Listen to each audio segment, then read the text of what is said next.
Here is the roadmap to get started in IT in 2025. And it's been 2 years since I've made a video on this. Some things have changed. But first, let's talk about what hasn't changed. This roadmap is aimed at getting you a job in IT, fast, and on the path to landing your dream job. 6 figures is absolutely within reach, and you'll be surprised at how fast you can get there. No gimmicks, no shortcuts, just hard work on a clear path. And also, no college. You don't need it. Now, similar to our last roadmap, the first 3 phases are for you. They're for everyone. The skills you learn here are foundational to IT, no matter what path you go down. But after that, the world is your oyster. What I mean is that you can go down many different paths. I can't cover them all here, but I will be talking about one of the most exciting ones, the coolest ones, the ones you see on TV. Cybersecurity. Specifically, how do you become a hacker?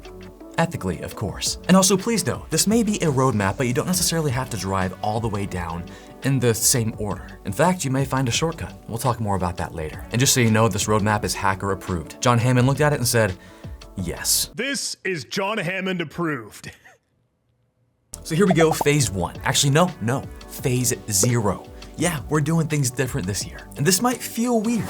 For phase 0, I want you to start applying for jobs right now. I don't care that you know nothing, that's okay. I get it, it feels a bit cart before horse, but let me tell you, you don't need IT skills to get that first job in IT. Now I know, many of these entry-level IT help desk jobs, it seems like they're asking for a lot. Like look at this one, a help desk specialist in Houston, Texas. They want you to have a year experience. They want you to have some strong technical skills already, but really all they care about is excellent customer service skills, trust me. All right, come here, can I tell you a secret? I got my first IT job without a certification to my name or really any IT skills. But I did have some fast food job experience and I was hungry, not for fast food, but for IT, for learning, and proving that I could be of value to that company. Now, the reason I want you to apply for IT help desk or technical support roles is that it's the first job for most people in IT. It's entry level. Can you skip it? It's possible. In fact, I encourage you to apply for jobs above that. It's not gonna hurt anything and you never know. But if you're fresh, green, just getting started, help desk is an amazing place to be. You'll learn so much and you're not gonna be there for very long. Unless you want to be. Help desk is pretty fun. At that point, it was the best job I ever had. I actually had fun going to work and I really didn't want to leave. So right now, if you want to get started in IT, polish up that resume for what you want to do, not what you have done. Tailor your experience to be very IT focused. For example, I worked at Starbucks, but you better believe on that resume I put on there, I fix their printer all the time. I was the guy they would go to. Chuck, the printer's broken again. I got you guys. Also on my resume, I was very upfront about what I was working towards, what I was studying. We'll talk about that here in a moment. And if you want examples of what that might look like, I do have a video where I broke down some really awesome resumes and reviewed some LinkedIn profiles. Check those out up here somewhere. Now hold up, why are we doing this? Why are we getting a job immediately before we learn anything? This reason. Experience is king. It's gold. Nothing looks better on your resume than experience. Also, what you learn on that job will be more valuable than anything else you study. So phase 0, polish up that resume, make your LinkedIn profile look awesome, start applying for jobs right now. Right after this video, seriously, it'll take you a couple hours, and maintain a habit of regularly applying for jobs until you get that job. And guess what? It's okay if you don't get it. It's okay if you go on an interview and you fail. You're learning so much in this process, and you're meeting people. Also, just going through all these different jobs and seeing the descriptions and what they're looking for will teach you a lot. Oh, and also kind of a footnote, one more thing you want to do is start networking, the social kind. Acquaint yourself with the IT world. Start following people on Twitter. Get into Discords and start talking to people who are like you, who are studying. Start talking to people who are above you, who are mentors. The old adage is true. It's not what you know, it's who you know. Most of the jobs I've gotten have been through relationships that I've built. I know phase 0 is weird, might feel like a waste of time right now because all you want to do is learn IT because it's awesome. Don't skip this if you're serious. So if you're in a place right now to where you can get a job and start working in IT, if that's really what you want to do, phase 0, man. Say it with me, phase 0. Sorry. Phase 1 now. I don't want you to move on until you've applied for at least 2 jobs. Also, leave a comment below if you get a job. Oh, I'd be so excited to hear that. And how encouraging will that be for other people? Just do that. Now, phase 1 compared to my last video in 2023, it's changed a little bit, but it's still going to be about foundations, developing those core IT skills. Now, I'm a big believer in IT certifications and what they can do for your career. You'll see many of these on the roadmap. The first one I recommend for foundations is the CompTIA A+. This essentially is the help desk certification that's gonna help you land that first job. Can you skip it? We'll talk about that here in a second, but here's what you're gonna learn. And actually, there's a new one they just came out with, launching spring 2025, exciting. But the A+ is an IT buffet. They're gonna teach you so many things, which is great because when you first get started in IT, you may not know which path you wanna go down and there are a billion paths. The A+ gives you a chance to sample everything. Programming may be a bit dry, but networking is delicious, and you'll never know until you try it. Now, for most people, getting the A+ certification is not easy. It's a lot of information contained in 2 exams, each costing you $253, and yes, that's per exam. And that's for the current exams. I'm not sure what the 2025 exams will cost. We'll see. Now I know, for someone just starting out, this is a lot, and that was the case for me. I even failed one exam and had to retake it, paying more money. That hurt. So it begs the question, is this worth it? Do you actually need the exam? Can't you just go study the knowledge? Learn it, save some money? Yeah, you can. But here's the problem. How are you going to prove that knowledge? How are you going to prove that to the hiring manager? That's what the A+ is for. CompTIA has done all the marketing for you. They tell people, hey, if someone has the cert, they know everything. So HR, all they have to do is go, oh, Aaron has the A+, he can probably do this help desk job. It gets you past that HR filter. So TLDR, you need the knowledge. Certification, it's optional, but it'll help you get that foot in the door and land that first job. Now, how do you get the A+? Where do you learn this stuff from? There are free and paid options. For free, you can't beat Professor Messer. He has an entire A+ course on YouTube. You can watch it right now. Now for a paid option, there's ITProTV, which I love, link below. Actually now it's called ITPro.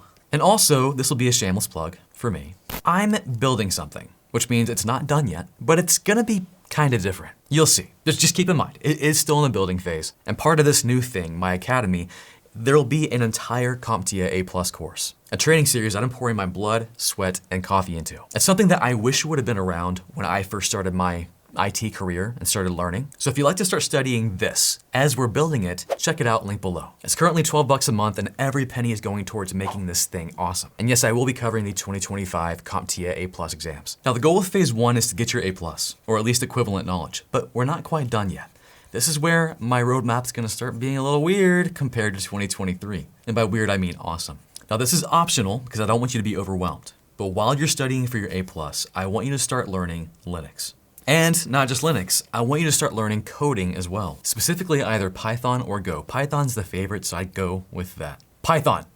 I don't want to be confusing. Now again, getting the A+ is still your main focus, but I want you to start becoming familiar with Linux and Python. Now, what does that look like? How are you gonna do that? Start simple. Maybe one day a week, Saturdays. You'll spend 30 minutes learning Linux and 30 minutes learning Python. Or an hour each, 2 hours each. I don't really care what you do as long as you do something. Now, where do you learn? What are the resources? There are a bajillion out there. For Linux, I have a free Linux for Hackers course. You can watch 1 episode a week. For Python, I have a Python for Everyone course. These are both free on YouTube, by the way. Now, why Linux and coding? Well, you're gonna see this everywhere, at every step of your journey. Start learning it now. Again, even if it's just a little bit. Now, we're not done with phase 1 yet. You thought we were, we're not.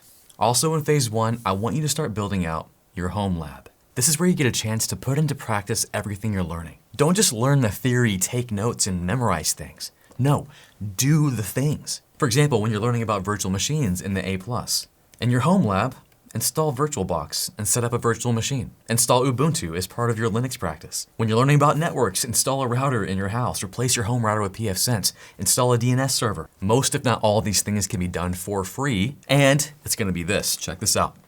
I call these projects resume building moments. Because you know what else you're gonna be doing in phase 1? You're gonna be applying for jobs. If you don't already have one, keep applying. Keep refining your resume. When you deploy a DNS server into your home, put on your resume a project that you deployed a DNS server into your house. That's cool. That's real tech, that's real IT. Let me tell you, if you have a home lab, you look good. That communicates passion and drive. Man, when I saw resumes or people were putting their own projects in their house on their resume, I love hiring those types of people. That means they are passionate about this even when they go home. I know they're gonna be thinking about this stuff and learning and growing. That's what employers want. And that's surprisingly hard to hire for. So if you can demonstrate that, whew, oh my gosh. Now I know phase 1, that's a lot, right? Feel free to cut some things out. If all you can manage is the A+ during this time, that's fine. You can do these in order. Finish your A+, then do some Linux and Python, implement some home lab ideas. It's up to you. Or you can do it all within 1 week. Now to fully graduate from phase 1, I'm estimating it'll take you roughly 2 to 3 months. Of course, this will vary based on your life, your schedule, how much time you have, but if you work hard, you can do it. But 2 to 3 months, if you maintain a pretty consistent study schedule, should be good. Now on to phase 2. Yes, we're finally moving on to phase 2, I know. Phase 2 is all about dipping your toes in the security water. It's kind of a cool brand name, Dibs. The focal point of this phase is gaining the Security Plus from CompTIA. Yes, another IT certification, but this thing looks really, really good on your resume. Similar to the A+, the Security Plus will teach you a ton of information, but here it's security focused. Now you might be thinking, Chuck, I'm not going into hacking. I don't want to be a security expert. Why do I have to learn this? Listen, security will be part of every IT role you have. The more you know about it, the better. And for phase 2, we're not going super deep into security, but we're giving you enough knowledge and enough credentials to find and land an amazing job. Now, why Security Plus? Why another certification? This sucker's gonna do 2 things for you. Knowledge. There's a ton of it. This is a security buffet. And similar to the A+, you're gonna find out about roles and paths within just cybersecurity that you didn't know existed.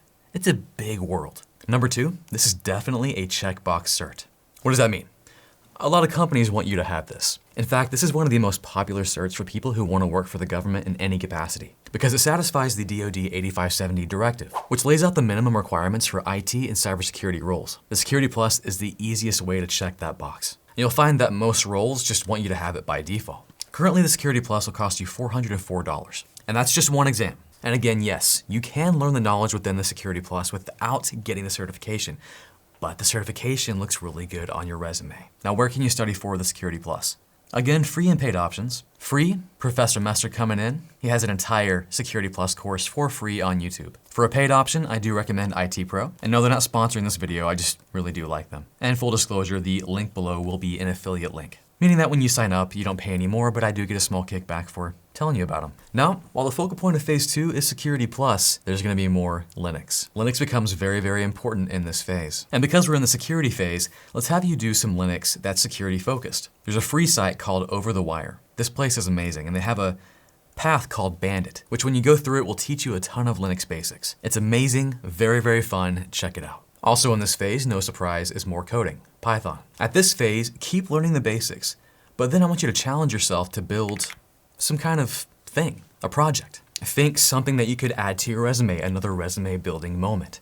One idea is to build a simple network scanner. Scan your network and look for open ports using Python. And again, similar to phase 1, don't stress about the Python and Linux side of things. Focus on Security Plus. Get that on your resume. But if you can, if it doesn't overwhelm you, 1 to 2 hours a week. More if you're crazy. The more Linux and Python you learn, the better. It's gonna be awesome for you. And at this point, I'm gonna start sounding like a broken record. Do some home lab stuff. What you're learning in the Security Plus, what you're learning through Linux and Python, do some things in your home lab.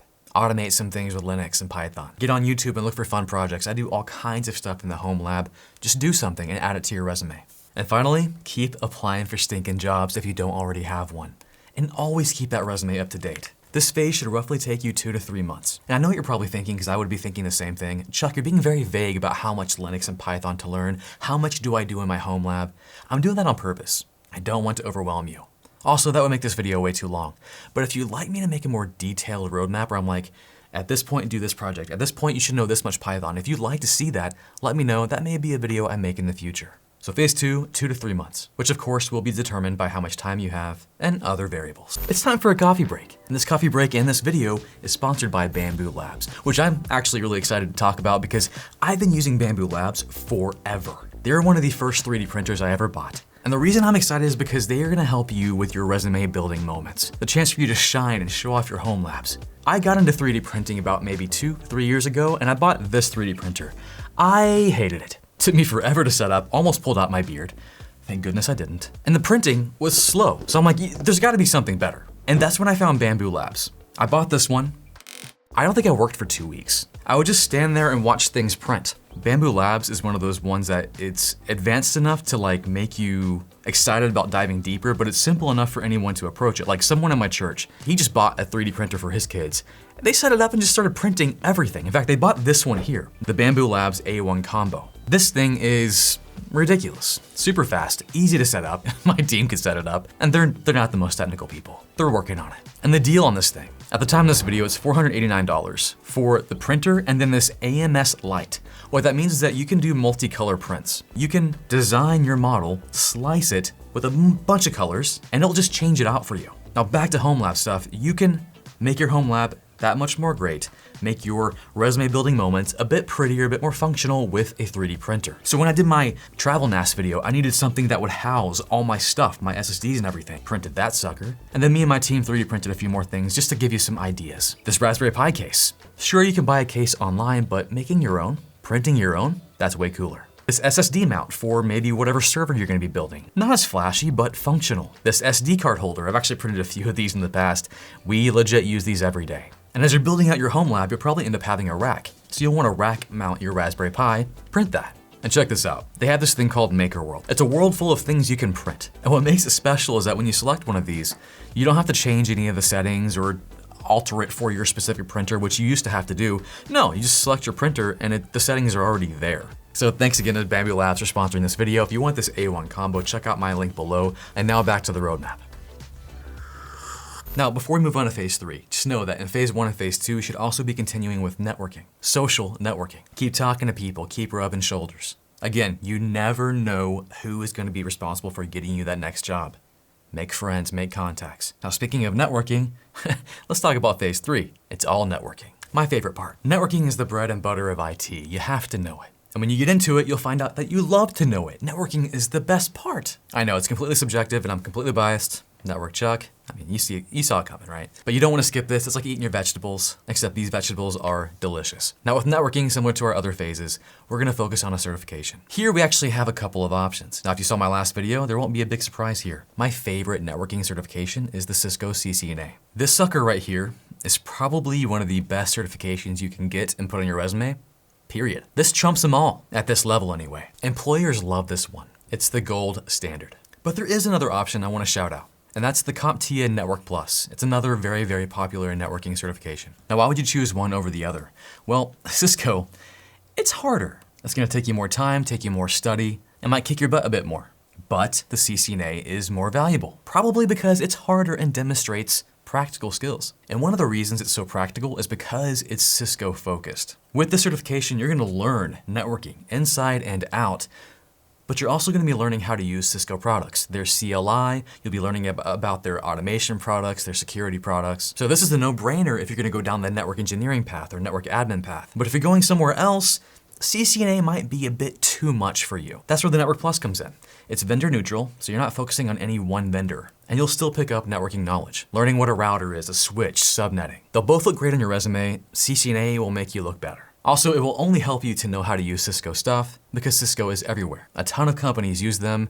They have been dominant for a long time. Let's talk about pricing. The Network Plus will cost you $369. It is one exam, and the CCNA will cost you $300. So it actually is the better deal, even though it's harder. Now, where do you go to learn? Where can you learn this stuff? For Network Plus, similar to the other CompTIA certifications, Professor Messer, coming in clutch, has a free Network Plus course on YouTube. For paid, IT Pro has a pretty good Network Plus course. And then for the CCNA, I'm actually really excited to tell you about this. There is a free and paid option. Free, there's a channel called Jeremy's IT Labs on YouTube, and he has an entire course CCNA for free, which is kind of insane because the CCNA is very, very hard to teach. It's a lot of content. And Jeremy's a friend of mine. He's an awesome dude. He also lives in Japan, which is very cool. Now for the paid option, this is what I'm excited about. I mentioned my academy earlier, my new thing I'm building, the thing that's gonna be different.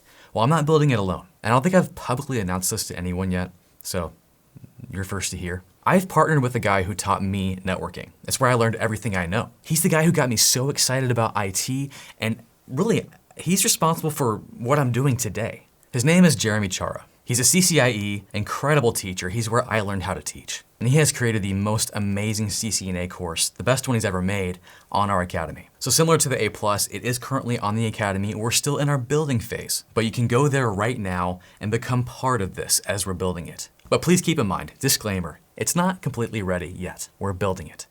But I would love for you to come check it out and become part of what we're doing. It is gonna be something different. That's all I can tell you now. So pick your poison, CCNA or Network Plus. And then you probably saw this coming, more Python and more Linux. And in the networking phase, try to make your Linux and Python study be networking focused. A big part of the Cisco CCNA is network automation, which largely involves doing things with Python, logging into routers and switches and automating things they can do. It's very fun. Set aside 2 to 3 hours a week and just spend time with it. Continue to get familiar with the Linux terminal, programming in Python, and just let those skills complement the main focus, which here is networking.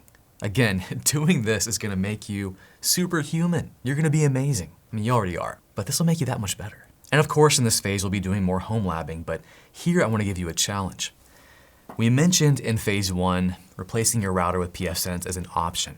In this phase, I wanna challenge you to actually do this. Like, this is your homework. replace your home network with another network. This could be buying old Cisco stuff off eBay. This could be putting a pfSense router in, installing Unify. And then I want you to do things like monitor your network, monitor your internet quality, be really nerdy about it. And then all that stuff you're doing, slap that onto a resume and keep applying for jobs. And then of course, keep networking, keep talking to people, keep hanging out. Now, how long this phase will take you depends on your certification choice. Did you choose CCNA? Did you choose Network Plus? CCNA will obviously take longer because it is harder. I would estimate 2 to 4 months to complete phase 3, leaning more on the 4-month range if we're talking about CCNA.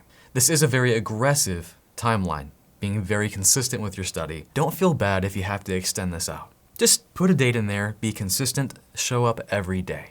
Now, if you get to phase 3 and you're done, you're amazing. You've laid the most incredible IT foundation, and from here you can go anywhere. Pick any path, I believe you'll succeed. You'll be a rock star.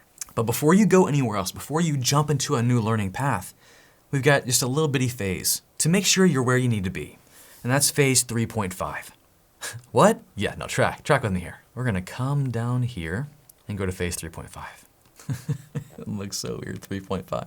This phase is called Get That Job. If you don't have a job by this point, then I want your full-time study to be get a job. Because if you've gone through phase 1, 2, and 3, you've got more than enough to land a job. And don't beat yourself down if you haven't gotten a job yet. That's fine. I just wouldn't go any further. I would pour all of your efforts into doing this. So keep learning, like keep building up your skill set, keep sharpening the skills you've learned, and keep adding to your home lab. Keep doing labs and projects. Keep adding to your resume, keep applying for jobs, keep going to interviews, practice, keep networking. The whole point of all of this is to get you a job. And frankly, when you're at the point of phase 3.5, you can apply for many, many types of jobs. The CCNA, you look really good. And if you got the Security Plus and A Plus and you've got Python and Linux and you've been adding to your resume with projects, you look really good. Entry-level, beginner, and intermediate jobs, you can apply for those and you're competitive. Now after phase 3.5, pick your path. There are a billion. Hopefully by this time, you've kind of figured out what you like or what you want to be. You may have fallen in love with security. Maybe networking was your calling. System administration.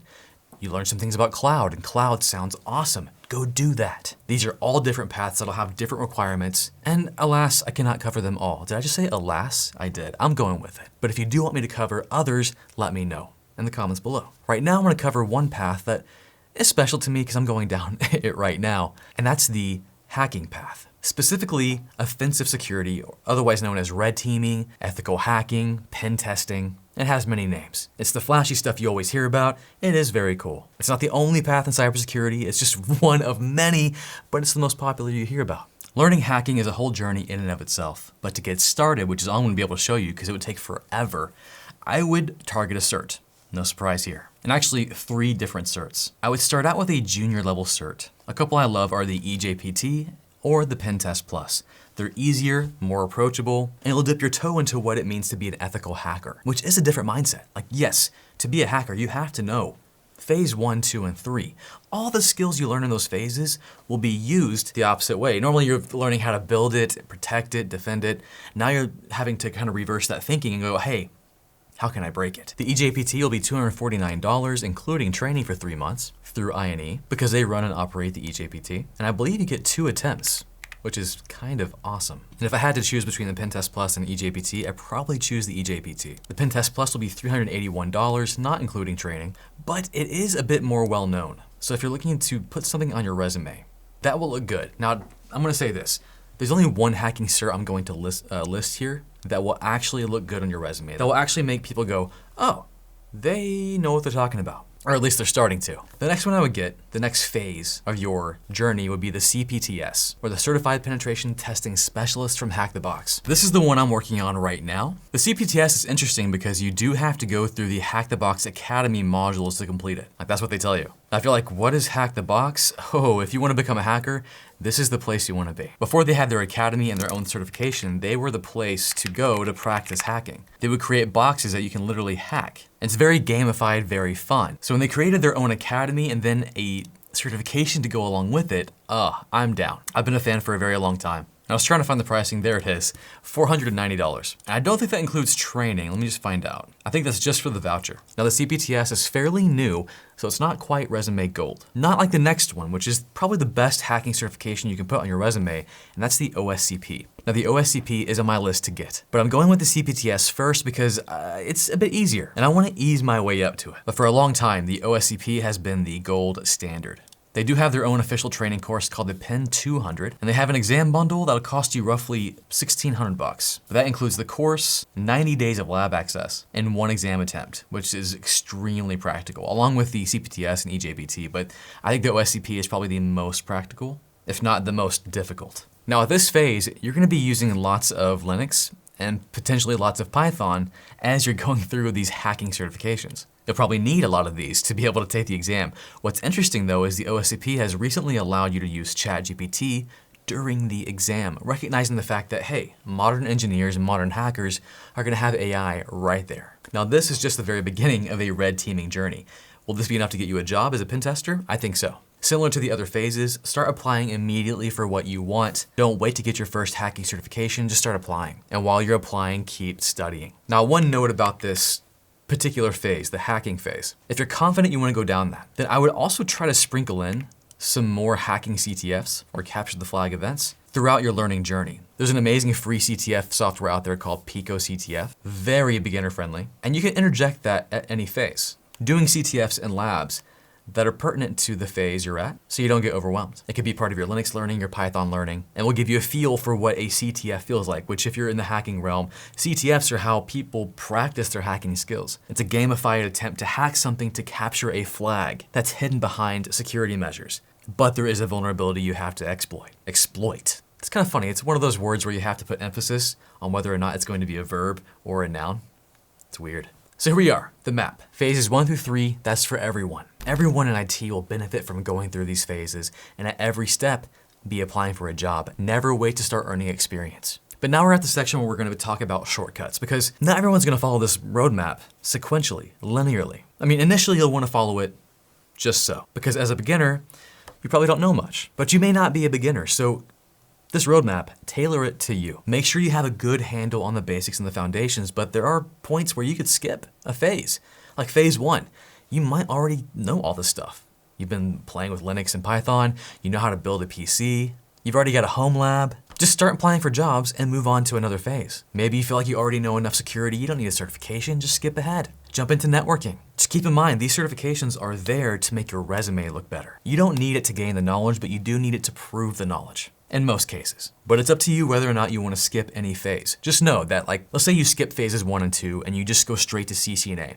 When you get your CCNA, no one cares if you have your A+ or your Network Plus. All they see is the CCNA and they assume that you know everything else, or at least have passing knowledge. Also keep in mind that when you get a job, which again is the goal of every single step, when you get a job that may change this roadmap for you. For example, you may apply for a job that you think you'll never get, like a SOC analyst job, or a job in a NOC, and you're able to skip the help desk. And when you land that job, they may want you to learn something. They may want you to jump straight to the CCNA CyberOps, which is a certification we didn't talk about because it is more specialist to, blue team cybersecurity. But my point is that just change, adapt to your circumstances and the opportunities that are presented to you. Don't feel like you have to follow this just so. And when you get a chance to take a shortcut, take it. Now, I don't mean a shortcut to knowledge. Always spend the time to learn something. But if you can jump into a job you're not ready for and they just hired you, do that. That's awesome. You can learn on the job. That's what most people do anyway. Now what about college, university? I didn't mention any of this here. Are degrees worth it? Yes, they can be. I didn't feature that on my roadmap because I'm a big fan of doing it this way. I don't have a degree. I didn't need one, but you might need one or want one. And that's totally fine. It will be valuable and it will open doors. It might be a very time-consuming and expensive door, but it'll get you there. But keep this in mind, if you're going for an IT degree, many of these degrees, when you finish, you're still gonna need what's covered in these certifications. They don't often include that in your curriculum. When you come out, you're gonna be like, I still need to get my CCNA and my Security Plus. No one's gonna hire me without those. That happens all the time. So my advice, if you want that degree, find a degree program that includes certifications as part of your curriculum. So for example, one I love is WGU or the Western Governors University.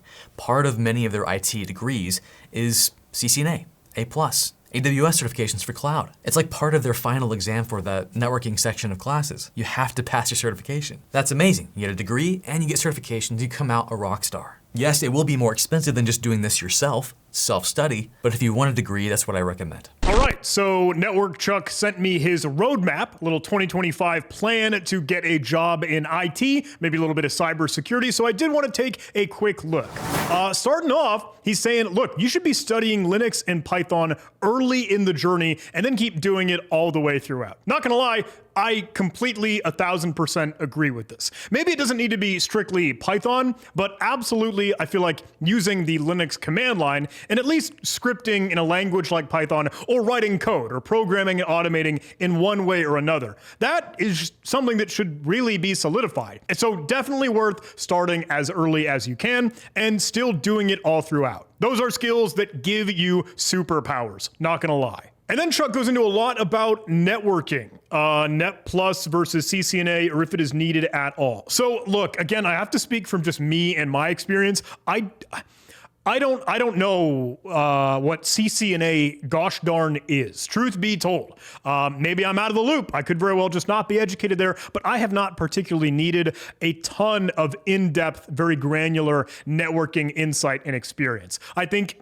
from the hacking or cybersecurity sense, if you know, hey, what the heck IP addresses are, what a general CIDR, Class C, Class B, whatever network and subnets are, that's kind of enough. You don't need to be building out any VLANs or crafting and architecting a whole-blown network.